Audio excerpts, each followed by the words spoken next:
FedEx Forum and the American Home Shield Studio. This is The Odds Couple on GrindCityMedia.com. Handicapping all the football action, here's Rob Fisher and Lang Whitaker.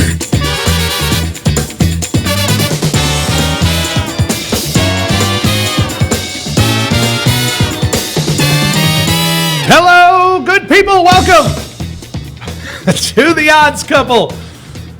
Glad you're with us here in week 15. We will talk a lot of SEC football. We will talk a lot of National Football League as we are getting close to the end of the season in the NFL.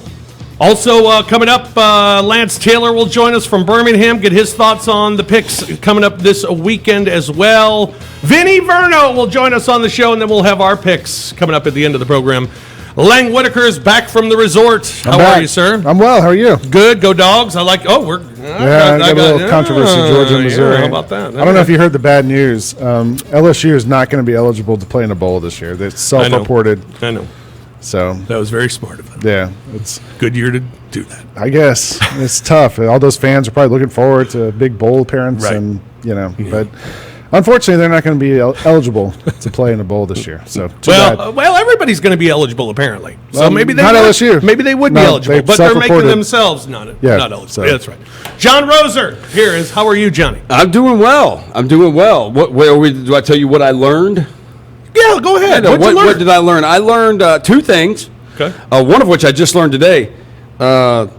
Lane, you really have bet on the Tigers every week because you're 0-9. Betting the Tigers, you really have bet them every week. The other thing that I learned is if you beat Alabama at Bryant-Denny Stadium, it is not a good idea to stomp all over midfield. It is not a good idea to go up to the recruits that are at the game and tell them, come to our school. And it is not a good idea to have video of your coach in the locker room saying, roll Tide, what F you. Yeah. Not a good idea to do that because you always have to play, especially if you're in the same division, because you have to play them again the next year. And we saw what happened last Saturday night. Yeah. That was ugly. And awesome at the same time. Yeah. It was awesome. It was pretty awesome to watch. Like, oh my God. Hey, want to welcome CJ Hurt as well. He is here in the house with us. How are you, CJ? I am well. To piggyback off of what Roser was saying, it might not be a good idea to just beat Alabama at all. Yeah. What Ole Miss has had to go through since beating Alabama back-to-back years for the first time ever. Yeah. Alabama has that game circled, and they just rout them. Yeah. Most of the time, Alabama takes care of that for you. Like, yes. You're not just going to beat Alabama. Yeah. Especially at Bryant-Denny. No. Yeah. Now it's become life-threatening to beat Alabama. And Devontae Smith also his Heisman odds went from 50-1 to 22-1 after that game. Kyle Trask may actually get it sewed up. Now, the SEC championship game, we'll see. They put early lines out on these games now on the championship games coming up. But, we'll see. But it could be a thing where Mac Jones and Devontae Smith split votes. Right. Yeah. So Kyle Trask could end up winning. But Devontae Smith, to me, he might be one of the best receivers I've ever seen in my life. I tweeted it out last week when it happened. That catch that he made in the end zone was a Heisman moment. Yes. What's Mac Jones' Heisman moment? That just a lot of highlights. Throwing the ball to Devontae Smith. What's Kyle Trask's Heisman moment? Tebow had a moment. Trask had that moment. Trask has more been the stats. Like he's got Joe Burrow numbers. Yeah. Devontae Smith, that was the even though I think Woodson had already won the Heisman, but that interception in the Rose Bowl in the back of the end zone on Ryan Leaf, that was like, oh. That's why that guy won the Heisman right there. Like, a lot of players have a moment. Woodson's moment was the punt return against Ohio State. Where he did the Heisman pose. Yeah. I think you can make a good case for Devontae Smith being the best player in college football this year, at least the most exciting, right? Like, he's one of those two. Yeah, I mean, he's electric. Which is amazing considering they lost the best player in college football. Sure. But I would also say, like, he's not doing all that stuff unless Mac Jones is your quarterback. True. Mac Jones threw dimes, man. Yeah. Like, that dude puts it on the money. He threw one that Mechie didn't catch it, but that one he threw in double coverage down the middle of the field, like just a bomb to Mechie, and Mechie dove, and like, it has to be in the perfect spot between two defenders, and he put it there, and Mechie just didn't catch it, but that guy throws an amazing deep ball. Yep. Why we haven't seen a receiver win the Heisman Trophy since who? Desmond, Rocket Ishmael? because if the receiver makes the catch, it is because the quarterback threw him the ball. Oh, it is. Unless you are, in the case of Rocket or Desmond, a punt returner or a kickoff returner also, you're not going to get the Heisman Trophy. No, it is very much become pretty much it's a quarterback award, and it appears if you just look at odds, it's Kyle Trask or Mac Jones right now. Also learned last week, good for Tennessee. They covered against Florida. They are closing the gap. Now Jeremy Pruitt against Florida, Georgia, and Alabama is 0-9. Going into that game against Florida, every loss was by at least 22 points. They lost by 12. Yeah, just stop rotating quarterbacks, man. Well, especially because they looked good at first. Yeah. They started out looking good, and then they took out the quarterback on 3rd and 5. Yeah, they played 3 quarterbacks last week. They've officially said Maurer's not going to play anymore, so it's Harrison Bailey and JT Shrout. Shrout, yeah, it's those two. Look, just play Harrison Bailey. He was the highly recruited guy, the 4-star quarterback. And he was good against Florida. He looked really good. Play him, just play him. Like it's clear Jeremy Pruitt's going to get another year, so just play that dude. The weirdest part is they took him out on 3rd and 5, and the other guy came in and threw a screen pass. Like it's not like they needed a deep arm or something. Like what are you doing? And at the time, it was still sort of a close game. That's when Florida broke it open. I don't know why I did this. I watched the entire Florida-Tennessee game last week. I watched a ton of it too. And but Bailey looked pretty good in that game. No, he did. I think the other thing, I think if you're an NFL team, we can all admit Eric Gray's a great player. Like they're running back. He is a great player who could play anywhere he wants to play in the country. CJ, you may want to earmuff it for this, but I think if you're an NFL franchise, you really I know Eric Gray's a Memphis kid too. His decision making though needs to be questioned because that dude's final schools are Michigan and Tennessee, and I gotta question your decision making process when those are your 2 final schools when you could seriously play anywhere else you want to. Are you questioning? You chose 2 schools that are complete disasters. I thought you were questioning choosing Tennessee over Michigan. Well, he chose Michigan first, and then decommitted from Michigan and went to Tennessee. Whoa, okay. Michigan is down. I will not continue to sit here and stand idly by while we act like Michigan and Tennessee are the same program. Michigan has had 10-win seasons here recently. Michigan has gone to Tennessee won 8 in a row. They won recently. 8 in a row, but they didn't win. They don't have any 10-win seasons. They don't have any New Year's Six Bowl appearances. The last time they went to a BCS Bowl. Let's stop with the Michigan slam. They're bad, but they're not Tennessee. I will tell you this: Tennessee in their bowl game last year beat an Indiana team that kicked your ass this year. Yeah, and Michigan played them last year and beat them last year. I know, y'all killed them last year. Y'all did. Y'all killed them last year. Michigan and Tennessee, not the same. Michigan is bad, but they're not on Tennessee's level. While we're talking about Tennessee, are we talking Tennessee Vanderbilt at some point here today? We will, yeah. Okay, sure. We can jump in. Game of the week. Yeah, it is a big game. WEAK. Can we just decide right now? It's time. We have to do this. Vanderbilt's got to go out of the SEC. It's time. Send them to the ACC. Bring in Clemson, put them in the SEC East. Then you get Clemson on one side, Alabama on the other side. Then you take the ACC out of the Power 5, drop them into the group of 6. Now it's a Power 4. And now you get Vanderbilt out of there, and maybe they'll be, competitive in the ACC. That's the only thing. Clemson is the only thing keeping the ACC relevant at this point in terms of football. You're not big on the North Carolina-Miami matchup this weekend? No. I think it'll be a fun game. Sure. I think it'll be a fun game. I think you get a lot of scoring in that game. It's the Tempest. It's full of sound and fury signifying nothing. Nothing. Yes, pretty much. North Carolina, 3 losses already. Florida Gators, they won the East with their win over Tennessee last week. Chomp, chomp. Dan Mullen afterwards talking about that win and winning the Eastern Division. Really excited. Our guys are happy. This is what we work for, was this opportunity to go win the East. And but I think our guys are also very driven, and like I said, we're going to enjoy this win. It's a very celebratory atmosphere in there, but I think our guys also know they're going to be ready to get back to work next week and get better. The goal is to win the East because that's what we can control coming into the season. Now, you go to our guys, they want to accomplish an awful lot more than that.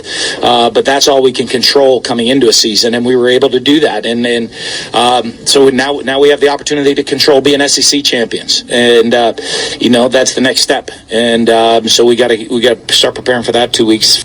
Florida favored by 23.5 over LSU. The total at 68. Florida has not covered their last 3 games. They're 0-4 against the spread when they've taken on losing teams like LSU. LSU 8-4 against the spread their last 12. 9-3 against the spread Their last 12 on the road. We're not counting last week against Alabama, by the way. They did not cover. Or that was a home game, actually. But Yeah. they didn't cover. LSU 11-3 on the road against teams with a winning home record, and they've done very well following a loss, covering 8 of their last 10 head-to-head. Head-to-head, they've alternated wins and losses. Last 5, LSU won the last. Florida, they should win. The underdog has covered the last 4 in this series as well, so a lot of things pointing to LSU, but after that beating last week, how do you get off the mat? Well, who did they play before Bama? Arkansas. Was it? No. No. It was A&M. No. Yeah, it was A&M. Was it A&M? So they've Yes, lost that's 2 right, in a A&M. row. So what's like LSU's record when they're coming off 2 losses in a row? I don't have that. Okay, well, it's about to be another loss.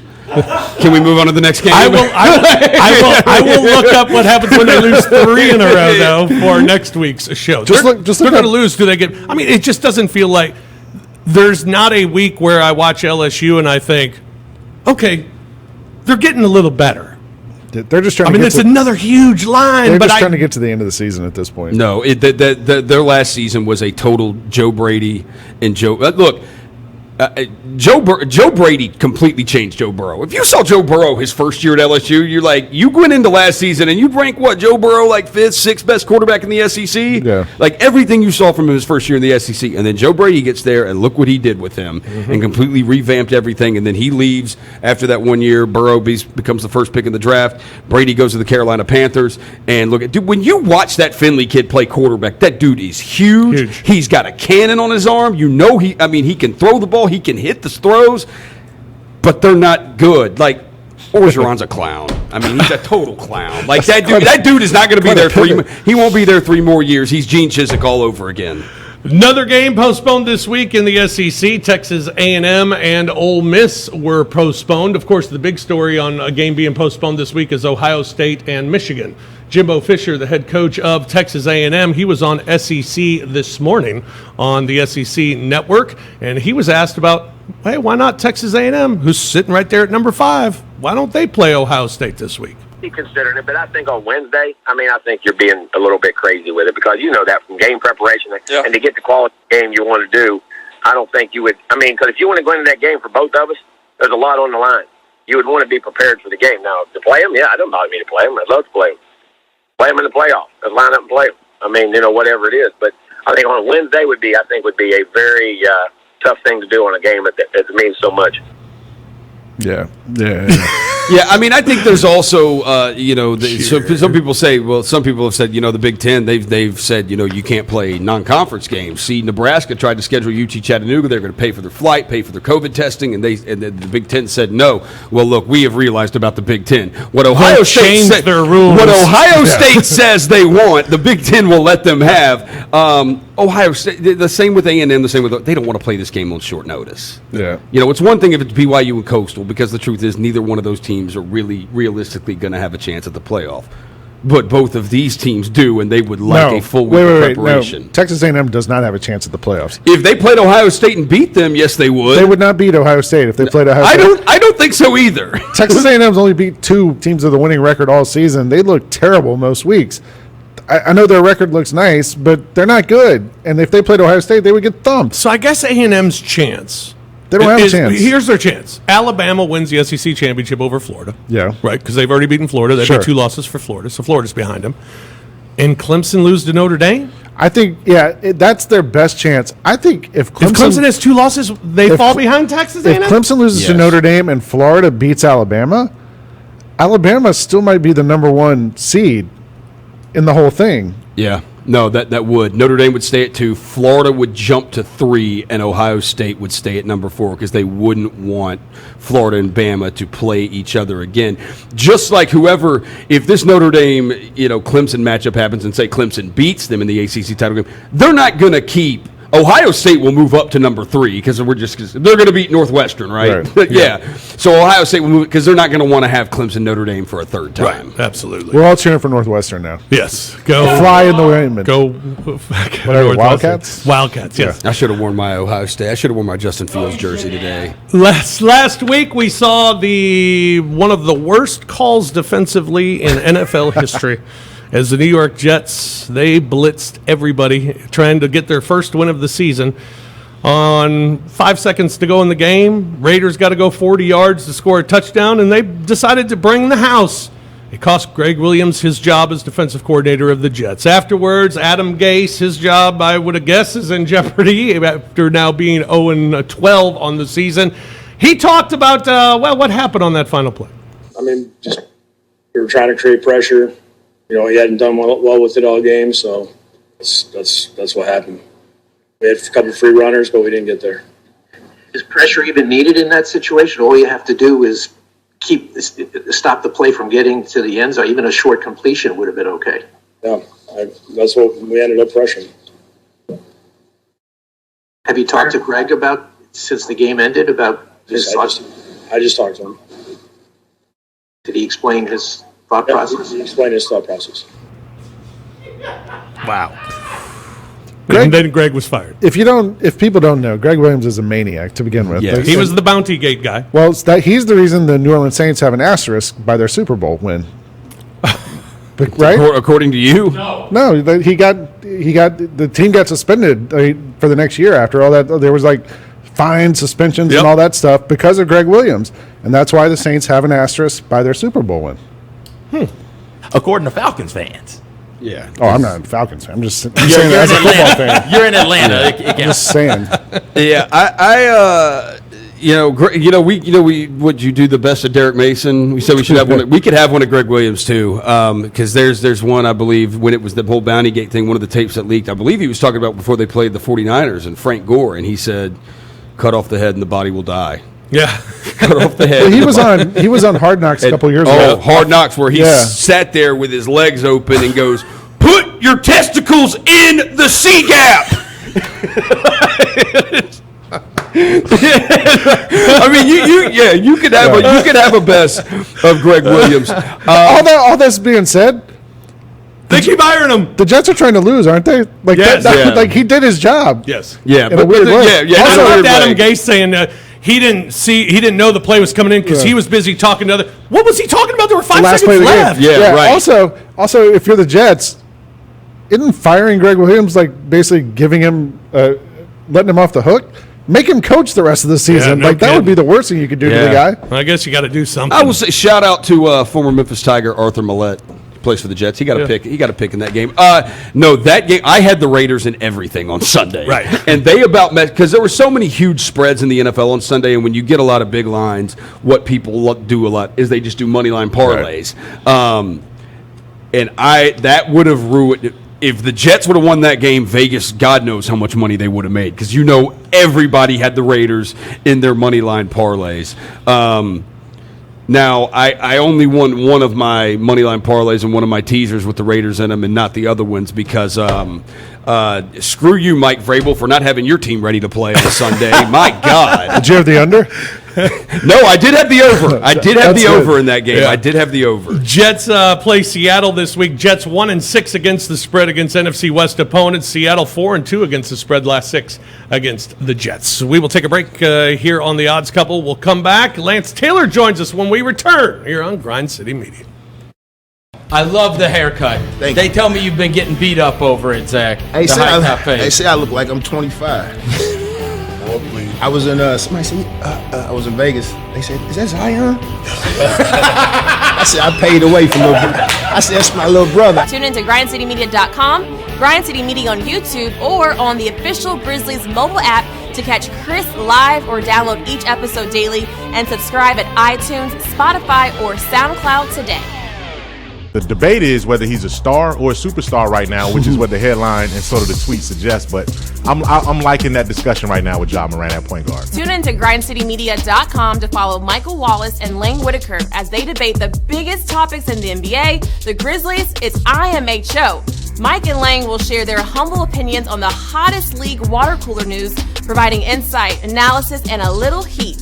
Watch and read weekly by visiting grindcitymedia.com or follow on Twitter at grindcitymedia today. What's up, Grizzlies fans? I'm Megan Triplett, and I have some exciting news to share. We have a new app. That's right. It's a 3-in-1 experience that you don't want to miss out on. Check this out. The app will keep you up to date on all of the Grizzlies stats and latest news. If you're looking to see what events are going on at FedEx Forum, that can all be found on the app as well. Plus, if you want to see more of me and the rest of the Grind City Media team, like Chris Vernon, Lang Whitaker, and Mike Wallace, there's a section for all that. It is 365 days of content to keep you in touch with all things Grizzlies, FedEx Forum, and GCM. And did I mention you can also purchase and manage tickets on the app?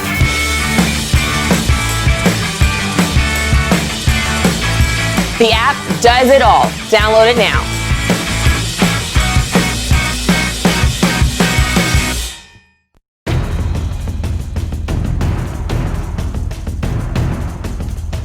Welcome back to GrindCityMedia.com, live from FedEx Forum and the American Home Shield Studio. Now, here's more of the Odds Couple, Rob Fisher and Lang Whitaker. Hey, don't miss the newest Grind City Media show, Rise and Grind, with Jessica Benson and Megan Triplett.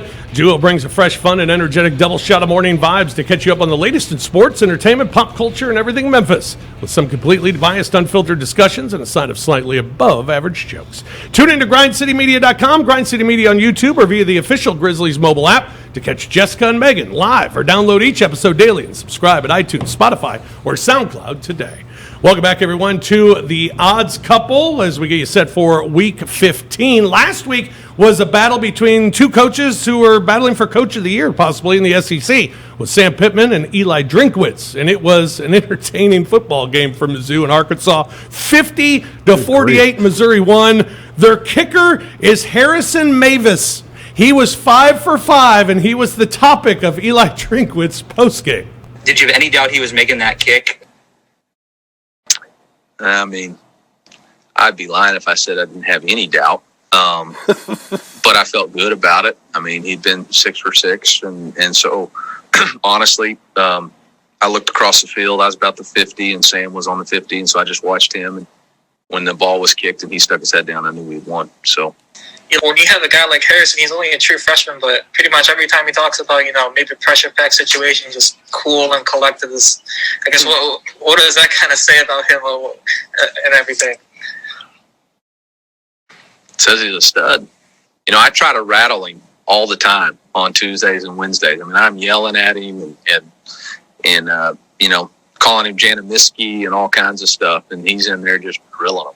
And so he's got, nerves of steel, and tell him don't to drink the Kool-Aid, but he's doing really good right now. I actually saw him on the kicker, Mavis, was on Marty and McGee on the SEC Network yesterday, and I watched it. He said in practice he can hit from 70.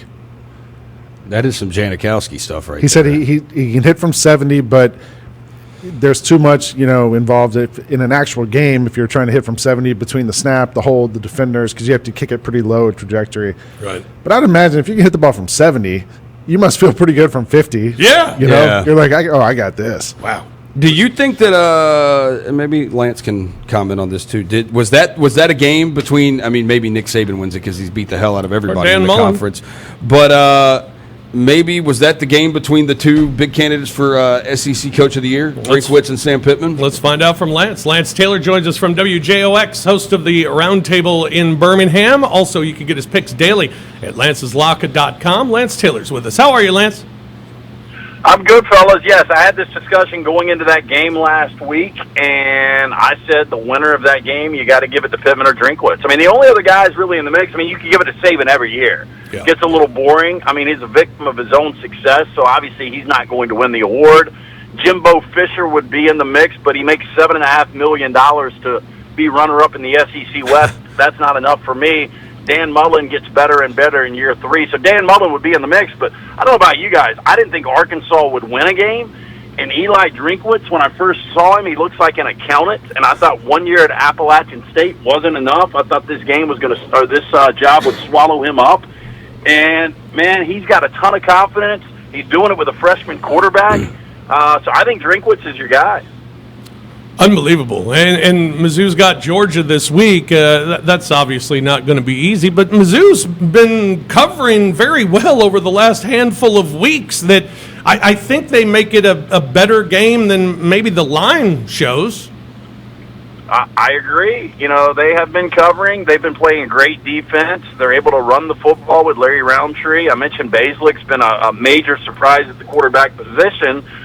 We do an upset alert every Tuesday on our show in Birmingham, and I've got Missouri not to win the game, but to keep it interesting into the fourth quarter and to cover that game. I like Missouri in this spot. I think they'll run the football. Georgia, for whatever reason, they don't want to open it up with J.T. Daniels. It's going to be the same old boring Georgia offense. So I think Missouri hangs with them.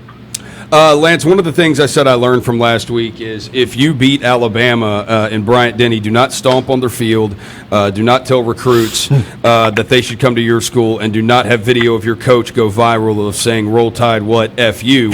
Those are not good ideas. Having said that, this weekend they play Arkansas and Sam Pittman's team, who we just mentioned, and am I crazy? Like, this line's going up. Like, I think I just saw it at like 32.5 now for Alabama. Am I crazy to think that he's probably going to call off the dogs earlier than normal this week because he knows that Florida game is on deck? Yeah, Rosie, you're dead on, and I think there's a lot of people that aren't paying as much attention to the situation as we are, and they look at that, and they look at Arkansas, and they look at the history, and I think Alabama scored 40-plus in 4 consecutive games against Arkansas in this series, and I agree with you. You know, the one thing you can look at is Mac Jones is your co-favorite to win a Heisman Trophy. Now, I think Devontae Smith is more important to that offense. I don't know how many people would agree with me at that, but, you know, if you are looking, if you're Sarkisian, your offensive coordinator, and Nick Saban, and you want to have the first ever Alabama quarterback to win a Heisman Trophy, he needs to put up some numbers, but I think more importantly is that Florida game. I do think Alabama's locked in. You know, they're going to beat Arkansas, whether or not they cover the 31.5, 32, what it is now. I kind of like Arkansas in that spot because of what you said. But Alabama's in the national, or they're playing in the college football playoff, regardless of what happens against Florida. But I still think they want to be fully healthy for that game. You know, they don't want to risk any kind of flukish injury, one like you had with Tua last year against Mississippi State. So I could see them call off the dogs in this situation. Tennessee's got Vanderbilt this week. I would imagine if Jeremy Pruitt were to be let go this year, this week, a loss here would probably clinch it for him if they were to lose to Vanderbilt. It's at Vandy. It's a 14-point spread. Vandy's not very good. They haven't won a game in the SEC yet this season, but Tennessee, they did cover, nice backdoor cover last week against Florida, but now against Vanderbilt, 2 touchdowns. Is Tennessee even... Are they capable of beating anybody by 2 touchdowns? I don't know, Rob. I'm not going to lay it. This is one of those that I either play Vanderbilt or I stay away. I mean, we're talking about a Tennessee team, and look, they've got the athletes to win this game going away, but I just don't know where they are right now. It seems like they've tapped out. I mean, they've lost 6 consecutive games, all by double digits, and now they're laying 14 on the road. This doesn't make a lot of sense. I lean Vanderbilt in this spot. I don't think Vanderbilt wins this game, but I do agree with you. Phil Fulmer might have to swallow his pride. If they lose to Vanderbilt and they finish on a 7-game losing streak, I don't think you've really got a choice but to make a move. Yeah, no doubt. Mississippi State, Auburn. It was the last 2 weeks. Obviously, they got crushed in the Iron Bowl, and then last week, I think a lot of people, I was on Auburn. Plus the points. They don't cover this week. They go to Starkville to play Mississippi State. Now, Mississippi State obviously has not had a great season at all under Mike Leach, but it appears he's found his quarterback in Rodgers. He's had a couple of good games. Was last week against A&M kind of Auburn's last hurrah? You think Mississippi State may be able, not just cover, but do you think they could win it outright? Yeah, Rosie, you know, the 2 games we talked about, I had Arkansas, which was a winner. I had Tennessee with that backdoor. Unfortunately, I had Auburn, and they were outscored at home 17-0 in the fourth quarter against Texas A&M. Yeah. A&M was able to run up and down the field on Auburn, 313 total yards on the ground. I don't see Mississippi State doing that with Mike Leach. It would be wise if he would mix it up a little bit, but Will Rogers is playing with a ton of confidence, and Mike Leach is actually, they're playing good football with no numbers. I mean, they've got like 40 scholarship guys they're rolling week in, week out. This number has crept down to 6.5. You know, Mississippi State, you know, first 5 games, I think they had 19 turnovers. The last 3 games, they've only had 1 turnover. I think Mississippi State's going to keep this really interesting, and I'm not going to be surprised at all if Mississippi State pulls off the upset. Are you, Lang said earlier, no excitement whatsoever, not even looking forward to it. North Carolina, Miami, any interest? Yeah, I mean, you know, Miami, I don't think they played a home game since October 24th, and, you know, this is a team that They haven't lost since they played Clemson. I mean, it's a top 25 matchup. De'Aaron King, Sam Howell. Should be a fun game. I like Miami. I think, Miami, that one game, they played their worst game by far of the season against Clemson. And I look at this North Carolina team. I think they're physically beat up still from that Notre Dame game. So I like Miami in this spot. And it's Florida. It's down in Florida. So, they might allow, 40,000 people to be there. We clearly know the state of Florida doesn't care about anything going on right now. All right, look-ahead lines to championship week. Looking these up right now. Which do you like best? Ohio State minus 20.5 against Northwestern. Oklahoma now minus 4.5 against Iowa State. Clemson minus 7.5 against Notre Dame. Cincinnati minus 13.5 against Tulsa. Alabama minus 14.5 against Florida. I think I would play Iowa State. I think Matt Campbell's got it dialed in. I think this is the worst Oklahoma squad that Lincoln Riley has had. And I made the mistake of backing West Virginia this past weekend, and boy, they have hit a buzzsaw. And you've got a combination. I mean, Brock Purdy's got, a collection of tight ends, really big athletic tight ends. He's got, one of the top 3 or 4 running backs in Breece Hall. They're playing great defense. I think they win that game outright. Obviously Ohio State's going to want to prove something, and Northwestern just doesn't have the athletes to keep up with them. So I would lay the 20.5. I know that's a huge number, but those are the two that jump out to me. Lance, as far as the NFL is concerned this week, what do you like? What do you see? Well, Arizona has lost 4 or 5. Their one win was the Hail Mary to DeAndre Hopkins. You look at the New York Giants, they've won 3 consecutive games. Their defense is playing lights out. That number's dropped to 1.5. Arizona's on the road. I like New York. I think they win the game straight up, plus 1.5. Wow. Very interesting. It's amazing what's happening. New York and Washington starting to make the NFC East respectable. Those teams have both gotten better and better every week. They continue to get better. You wonder about Washington. If Alex Smith would have been ready week 1. Yeah. Because I don't know. He went with Kyle Allen for a little bit because because Rivera had him in Carolina. But if they would have started Alex Smith week 1, they'd have more wins than they do now. You sound like a Georgia Bulldogs fan. You started JT. Oh, speaking of JT Daniels, the school he came from, Lance, you're a USC guy, aren't you? Yeah. I'm scared to death. I'm on this weekend, man. Yeah, I'm on UCLA. I feel good. I got it at 3.5, and now it's at 2.5. I feel good. I've been riding UCLA the last couple of weeks, and they're paying off for me. Well, they look like they've got the offense finally dialed in, and I don't trust USC at all. And they jump out to the huge lead against Washington State, and I think Todd Orlando did a good job of mixing it up and confusing Delora, but I just don't trust this USC team, and this would be so USC for somehow Colorado beats Utah, USC loses to UCLA, and USC doesn't even get to the Pac-12 championship game. Colorado gets there. Yeah. And they would play, if Washington doesn't play this weekend, they'd play Washington, wouldn't they? I don't even know, man. I'm so confused on the north side. Oregon dropping. I mean, seriously. I tell you who's a covering machine is Oregon State, but with Oregon dropping back-to-back games to Oregon State and California, yeah, I guess it would be Washington. Lance, how can people get your picks every day? Rob, very simple. I appreciate you asking. It's lanceslock.com. Lanceslock.com. It's only $90. You get every pick, NFL, college, side, totals. College basketball, I know you guys are going to think I'm lying, but it's documented. I am 26-6 in college hoops this year. Wow. Okay, well, I need your picks there because I'm not.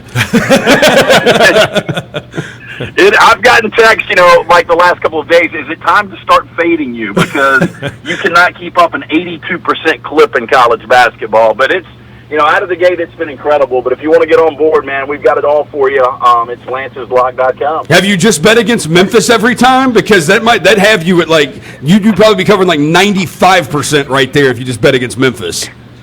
Yeah, that does seem like the good way to go. Especially in football. Football and basketball. It works. Football's been brutal for Memphis. Yes. Lance, always a pleasure, man. Thank you so much for your time today. We'll talk again next week.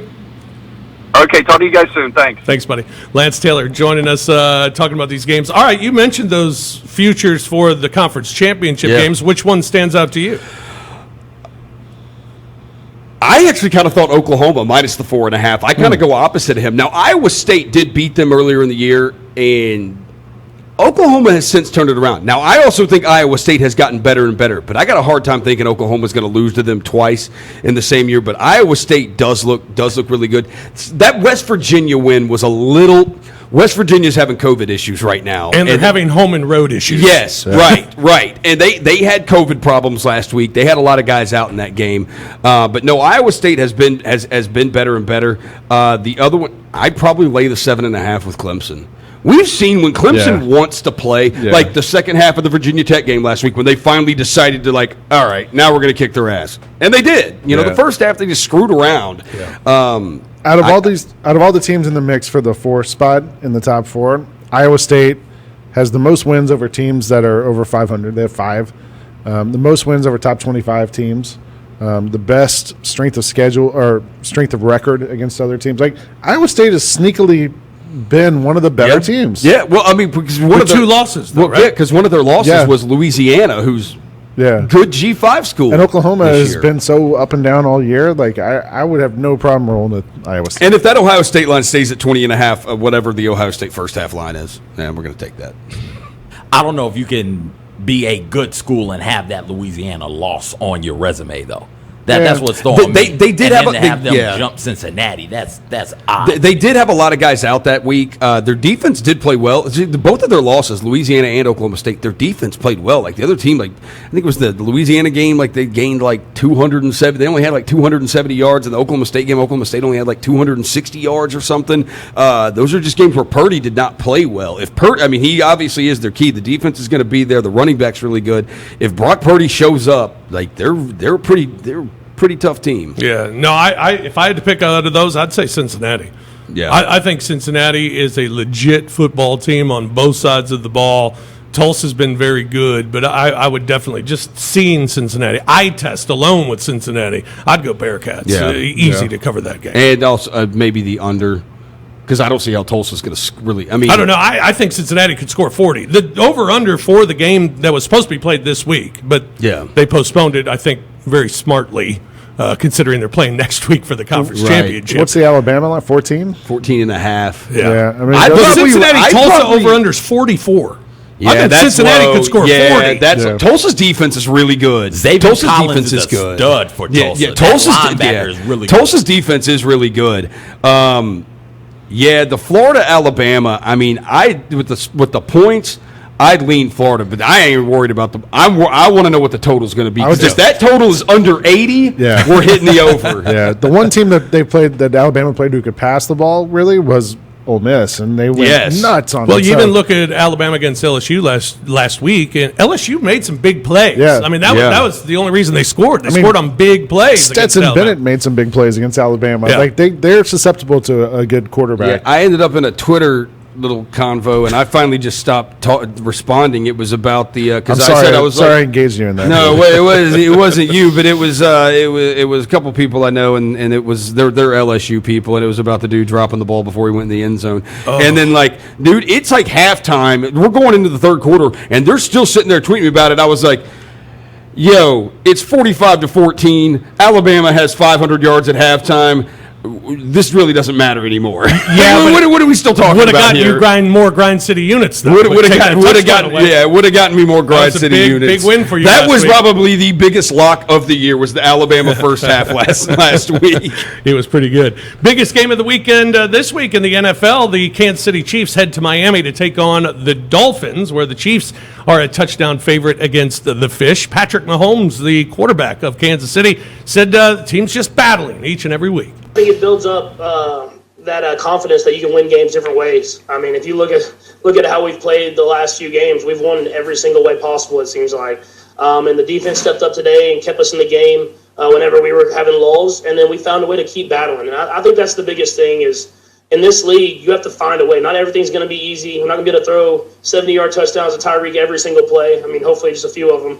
But we're going to go out there and battle and find a way to do whatever we can to just have more points than the other team at the end of the game. Kansas City seems to be in cruise control right now. They've only covered one of their last 5 games this season, going 1-4 against the spread. Miami, meanwhile, they've covered 7 of their last 8 games and 7 of their last 8 at home as well. Kansas City's just kind of cruising. Yeah.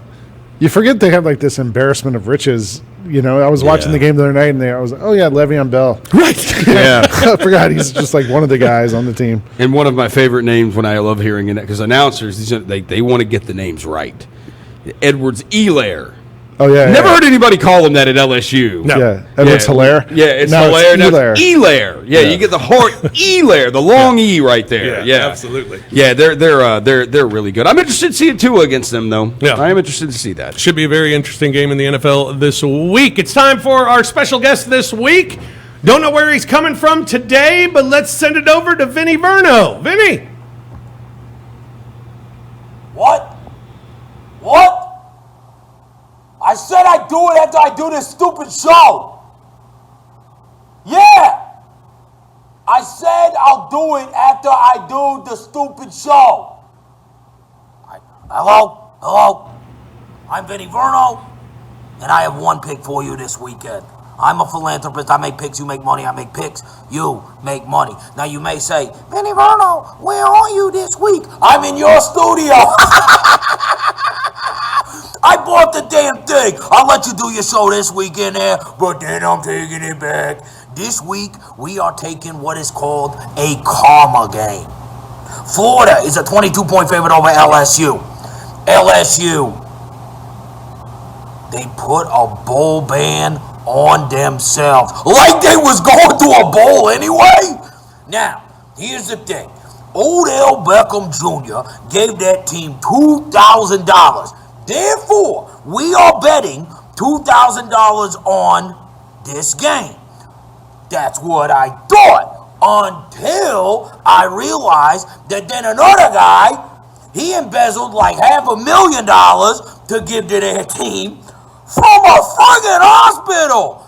This is what we call a karma game. You don't steal from a hospital and then win a football game. We're taking Florida 56-0 over LSU.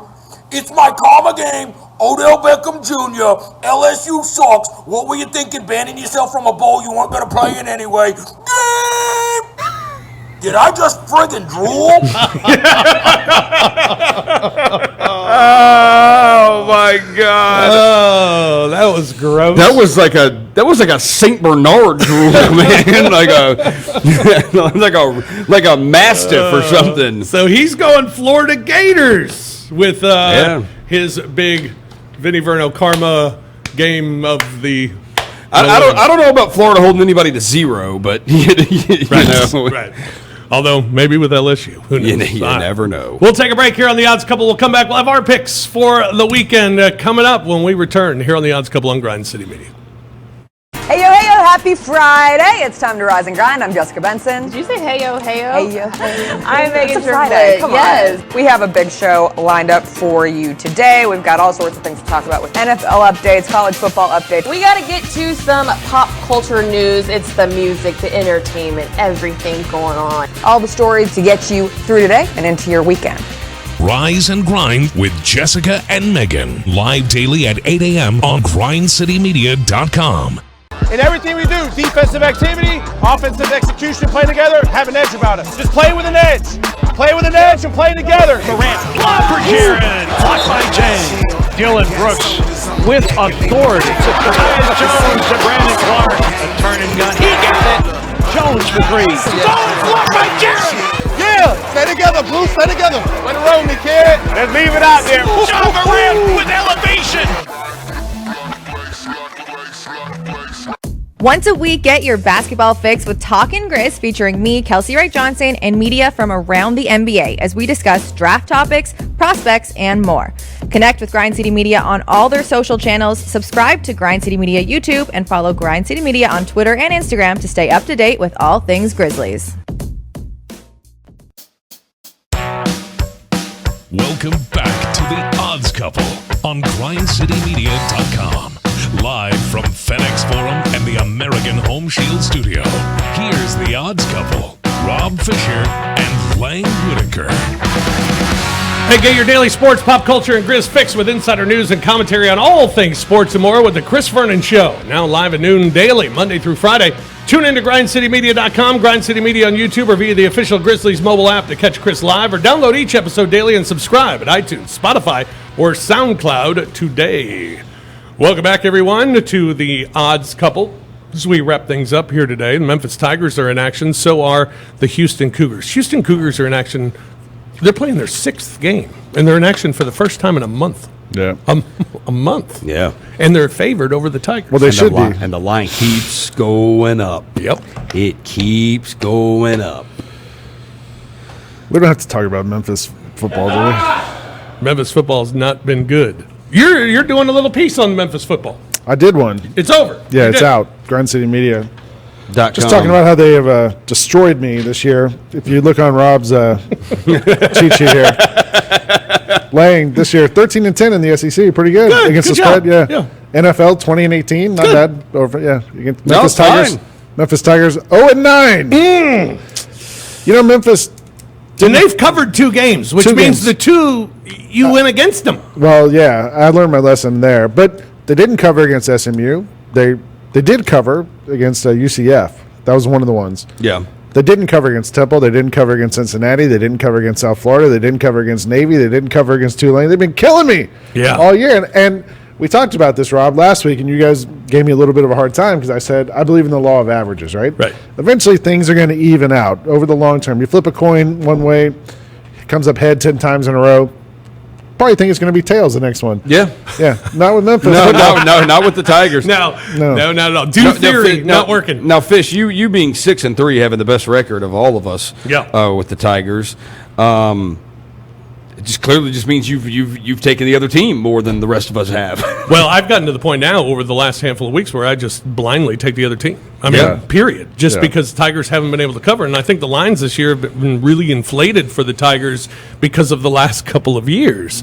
This week, though, they come in as a dog against Houston. Houston's 1-9 against the spread following a 20-point win, which they did their last time out a month ago. Yeah. Houston 2-7 their last 9 straight up in December. Memphis, meanwhile, 4-0 against the spread as a home underdog. Head-to-head, Memphis has covered the last 5 against the Cougars. 4 of the last 6 have been decided by a single score, and 5 of the last 6 have gone over. Ryan Silverfield talking about his message to the team after last week's loss and going forward. My message to the guys in the locker room was real simple. I said, we can do this one way or the other, but there's only one response that the Memphis football program can have. We can sit here and point blame, right? We can blame the offense, we can blame the defense, we can blame special teams, we can blame each other, we can blame coaches. It's easy. That's what losers do. Or we can sit there and say, okay, how are we going to respond? And I told them the only response that we're going to have is pick ourselves off this mat and come out swinging. Because, I told them we can judge a lot of the character of not only the individuals, but of our football program by how we respond. And that's ultimately what we can judge ourselves by our response. And so I said we don't necessarily need to continue to work smarter and find ways to execute at a higher level. And I'm anxious to see the response because we know we have one more opportunity, an opportunity to defend the Liberty Bowl. I'm glad we weren't drinking every time he said response or respond. I think he also just called me a loser. That's exactly what it sounded like. Yeah, I don't think they haven't played hard. I mean, I think they play hard. Played okay. I think they play okay. They don't have enough players. They've lost some really good players. They have lost a lot of really good players. And I mean, they competed last week. They lost to a team that's been pretty decent. They've been like them, been above average. And, Tulane's a solid think team. This week against Houston, though, I don't know. I do keep expecting them to kind of play a solid football game, solid start to finish game. And I mean, we're running out of time. And speaking of last week's game, I don't know if you remember the last time Memphis went down to Tulane and played there. They got killed in that one too. Playing at Tulane has not been good to Memphis lately. One other SEC game, too, wanted to spotlight because you asked. Tennessee now a 15.5-point favorite at Vanderbilt this week. Tennessee 1-5 against the number of their last 6. They're 1-5 against the spread. Their last 6 as a road favorite. They have 6 straight losses, all by double digits. Vanderbilt has covered 3 of their last 4 as an underdog. Head-to-head, Vanderbilt has covered 7 of the last 8 meetings with Tennessee, including the last 4. They've also covered their last 4 in Nashville against Tennessee. And UT has won 32 of the last 38, but Vandy has won 3 of the last 4, including the last 2 at home. Roser and I were talking earlier in the week, texting, I think, and he said, I can't believe Rob's making us pick the Tennessee Vanderbilt game. Yeah. And I said, I don't know what's worse, that we have to pick that game or that it's a 2-touchdown game at the time. Yeah. It's unbelievable. Yeah. They should fire Jeremy Pruitt and let Vanderbilt hire him. Yes. Yeah. For this. Yeah. Yeah, they really should. I have no idea what to think about this game. I don't know. The only thing I want out of this game is I want to see Sarah Fuller get a field goal attempt. Yes. Or extra point. Kidding. Just something other than that one kickoff. Kick, and then the game got canceled last week. She didn't play. If they can't get across midfield against Tennessee's defense, then then they got bigger issues. Yeah, they really do need to They be might kicked not be out of able the to, though. SEC. Like, they're terrible. Yeah, they need to be out of the SEC if that's the case. All They right. really do. Well, let's find out who we all pick in that game that I so graciously put on the sheet this Thanks. week. We'll start with my Fishes 5 this week. I'm going with the Tigers this week. I got the Tigers straight up. I'll take the 3 points, but I'll go with Memphis straight up against Houston this week. I think it's a good home finale for the Tigers. I'm taking Vandy plus the 14. I just can't see Tennessee giving 14 to anybody at this point. Vanderbilt, like I said with the Tigers, although they're even less talented, or a lot less talented, they play hard, and they've been a pretty good covering team. So I'll go with Vanderbilt to cover the 14. I'm going with Mizzou over Georgia to cover the 13 this week. Mizzou, not only have they played pretty well, they've played really well at home, and they've been a covering machine at home. I'll go with Mizzou getting the double digits. I'll go with the Miami Dolphins getting the touchdown against the Chiefs this week. I think it's a close game. I like the Chiefs to win, but I like it being a close game. Chiefs have played a lot of close games here recently, but they'll pull it out, but the Dolphins will cover the touchdown. And I'll go with the Bills, plus the 2.5. Not because the Steelers lost last week. I'm just starting to be a believer, CJ. I'm being a believer. I'm starting to believe. And what they did to San Francisco last week was ruthless. Thank you. Against the 49ers. Don't remind me. Sorry, John. Lang? I'm going with Memphis again because either I'm a glutton for punishment or B, at some point it's got to turn around and I got to get a win out of these guys before the season's over. So I'm sticking with the Tigers. I'm going to go with Tennessee. I think Vanderbilt is just so bad. They are terrible. They fired the coach. They don't have anything on Tennessee's either side bad, of the ball. they're terrible, they're going to fire the coach. But Tennessee's less bad, less terrible, and they have better players, I think. And they still have the coach. Yeah, and I just think they have better athletes. They're going to win that one and cover it. And then I think Georgia, like Lance said, they haven't really turned JT Daniels loose. Well, this is the week they get to do it. They got a week off last week. They're going to have to score points against Missouri because they put up some points. And I think Georgia finally is going to have some of their defenders back. They've been hurt, banged up. Georgia's finally back, and they're going to win this one big. Chiefs, Dolphins, the Chiefs, really, the only thing working against them to me is just sort of this ennui of like we're just ready for the season to be in the postseason. So maybe they get turned up a little bit against the Dolphins. And then I got to go with the Steelers coming off that bad performance last week. I think they're going to bounce back. I am going to go with the Memphis Tigers this week. Let's go! The more and more I thought about it, look, you got to cover a game eventually. The other thing, it's Houston hasn't played in a month. It's senior day for Memphis. And Brady White's already agreed to play in the East-West Shrine game. So, I mean, this is going, even though he could come back next year, this is going to be his final game at Memphis. And the line keeps going up. It's now 5. 5? It's 5. And I'm just going to keep letting it go up because that money line will jump up. Memphis wins this game straight up. Okay. Memphis is going to beat Houston straight up. That's what I thought. Yeah. You said it's 5. Yeah, I think Memphis wins the game straight up. I think there's a rust factor when you've had a month off and haven't played. Tennessee, I'm going to take them. Vanderbilt's horrible. So is Tennessee, but at least Tennessee has some hope now. They're playing Harrison Bailey. Like, they've got a little hope. I'm going to take Georgia. Georgia's looked great since JT Daniels became their quarterback. They have. Their offense has looked way, way better. Done a complete 180. I'm never betting against Patrick Mahomes ever again. I've said that before. I will stick with it. I'll take Kansas City minus the 7, even though I like that Dolphins team. I'm going to take Buffalo. Pittsburgh's got too many. They got a lot of injury problems right now. Bud Dupree, Spillane, Devin Bush. They have a lot of injuries at that linebacker position right now, which is always a really important position for their defense. So I'll take Buffalo. CJ, what you got this week? I'm going to Take Houston. No need to overthink it. Lang is taking Memphis. I'm gonna go the other way on that. Sorry, Lang. Understood. Just fade Lang, man. It's not rocket science. I can't be upset about it. I am going to take Vanderbilt, and I'd take them straight up, but you're giving me the 14. I'll take Vanderbilt over Tennessee. One thing Derek Mason did was beat Tennessee consistently.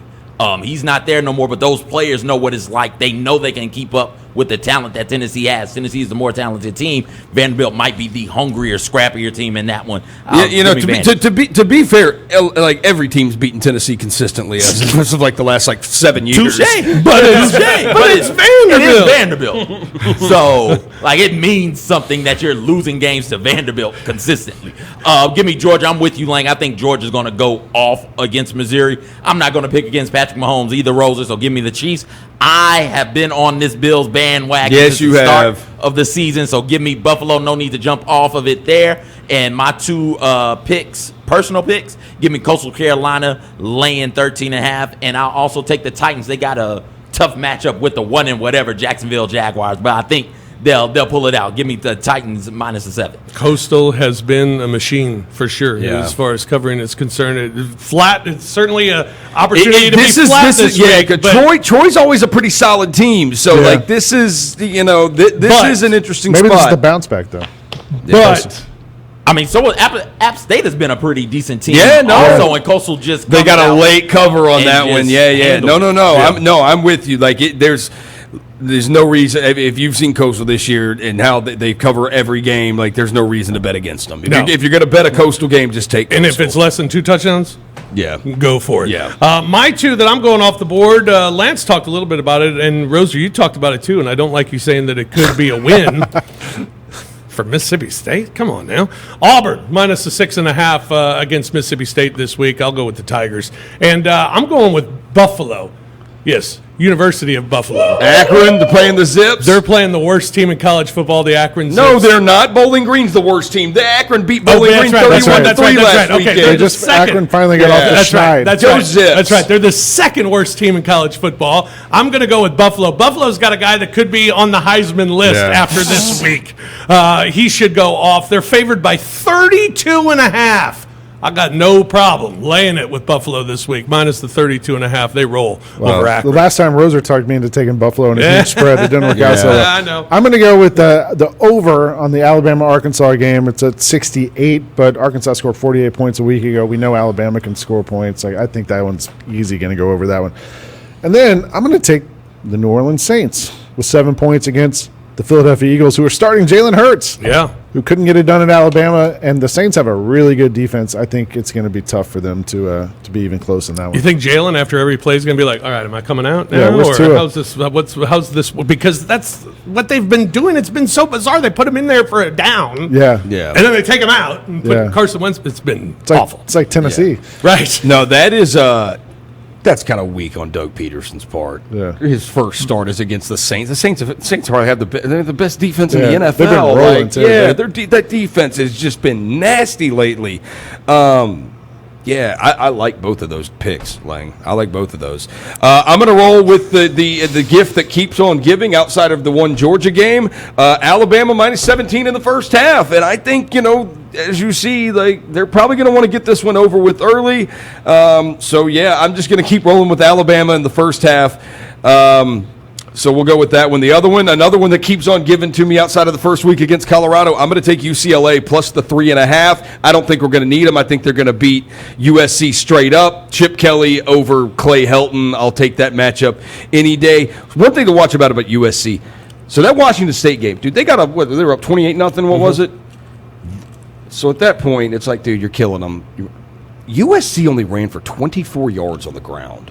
When you start getting up that big, that's when you later in the game, dude, you just start running the ball because what's the point anymore? And they still only ran for 24 yards. UCLA's been much better on the line of scrimmage. They beat an Arizona State team that should have beaten USC. Yeah. All right. Well, that's going to do it for this week here on The Odds Couple. Thanks for joining us. Enjoy all the action in Week 15. You got our picks. You got Lance's picks. You can legally bet in the state of Tennessee. Woohoo! All right, that'll do it for us. Thank you very much for Lang, for Roser, CJ, Kimball. I'm Fish. Thank you, Lance. Thank you, Vinny Verno, for joining us as well. That'll do it for us. We'll talk to you again next week here on The Odds Couple when we get into Conference Championship Week and other games. Got a long way to go. We're back next week here on The Odds Couple on Grind City Media. You've been listening to The Odds Couple from the American Home Shield Studio on GrindCityMedia.com. Tune in next week for more football handicapping with Rob Fisher and Lang Whitaker.